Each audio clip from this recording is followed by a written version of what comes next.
Hello, good morning dear students. आपको protein पढ़ा रहा था। प्रोटीन का प्राइमरी स्ट्रक्चर, सेकेंडरी स्ट्रक्चर और टर्सरी स्ट्रक्चर पढ़ा दिया था। इसी के साथ प्रोटीन का शेप भी आपको जानना है कि शेप प्रोटीन का क्या होता है। तो दो टाइप की प्रोटीन होती है, फाइब्रस प्रोटीन और ग्लोबुलर प्रोटीन। फाइब्रस प्रोटीन में जो पॉलीपेप्टाइड चेन्स होती हैं वो पैरेलल या एंटी पैरेलल रन करती हैं और इनमें हाइड्रोजन बॉन्ड और डाइसल्फाइड बॉन्ड लगे होते हैं। फाइब्रस प्रोटीन जो है वो वाटर में इंसोल्यूबल होती है। एग्जाम्पल इसका हो गया केराटिन, जो कि हेयर या ऊल में प्रेजेंट होती है, और मायोसिन, जो कि मसल्स में प्रेजेंट होती है। सेकेंड टाइप की प्रोटीन होती है ग्लोबुलर प्रोटीन। ग्लोबुलर प्रोटीन में क्या होता है कि चेन्स जो पॉलीपेप्टाइड की होती हैं वो कॉयल हो जाती हैं around two give spherical shape, मतलब कॉयल होकर स्फेरिकल शेप में आ जाती हैं। ये वाटर में सॉल्युबल होती है। एग्जाम्पल है इंसुलिन, अल्बुमिन और हीमोग्लोबिन। फोर्थ नंबर की लास्ट टाइप की प्रोटीन होती है quaternary structure of protein. Quaternary structure of protein में क्या होता है कि ये प्रोटीन बनी होती है दो या दो से ज़्यादा पॉलीपेप्टाइड चेन्स की, जिनको सब यूनिट कहते हैं। और यही सब यूनिट जो होती हैं वो स्पेशियल अरेंजमेंट हो जाता है इनका with respect to each other, तो उससे क्वाटरनरी स्ट्रक्चर बन जाता है प्रोटीन का। ये जो प्रोटीन का क्वाटरनरी स्ट्रक्चर है या प्राइमरी स्ट्रक्चर है या सेकेंडरी स्ट्रक्चर है, इसको आप एनसीईआरटी बुक में डायग्राम देख सकते हैं। एक टर्म है नेटिव प्रोटीन। नेटिव प्रोटीन वो प्रोटीन होती है जो नेचुरल स्टेट में पाई जाती है, मतलब जो भी नेचर से मिली प्रोटीन है वो क्या कहलाती है, native protein. Denaturation of protein बहुत इंपॉर्टेंट टॉपिक है, कई बार पूछा गया है।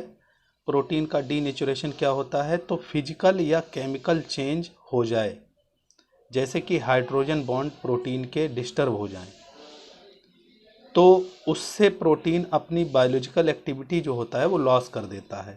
और बायोलॉजिकल एक्टिविटी में फिजिकल केमिकल चेंज क्या होगा, टेम्परेचर या पीएच का चेंज कर दें, यही कहलाता है डीनेचुरेशन ऑफ प्रोटीन।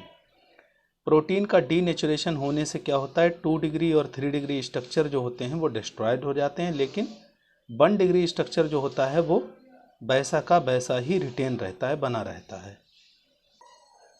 इस टाइप की प्रोटीन का एग्जांपल है डीनेचुरेशन ऑफ प्रोटीन का curdling of milk, boiling of egg.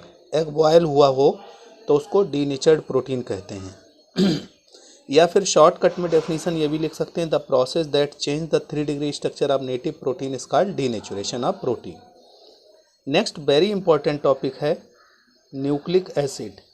Nucleic acid क्या होते हैं, बाई मॉलिक्यूल्स होते हैं और लॉन्ग चेन पॉलीमर होते हैं न्यूक्लियोटाइड के।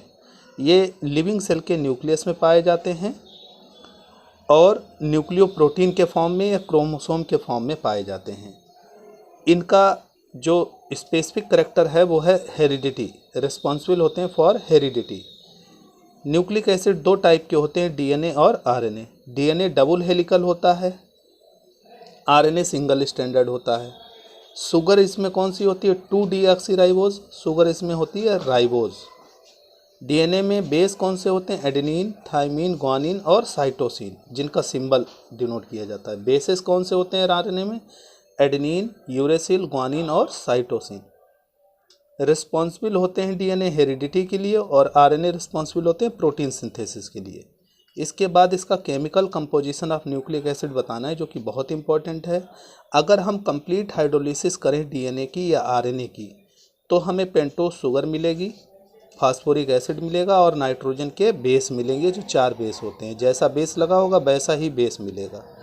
डीएनए मॉलिक्यूल में बीटा डी 2-डीऑक्सीराइबोज शुगर होती है। बीटा का मतलब और अल्फा का मतलब मैंने बताया था आपको। आरएनए मॉलिक्यूल में बीटा डी राइबोज शुगर होती है।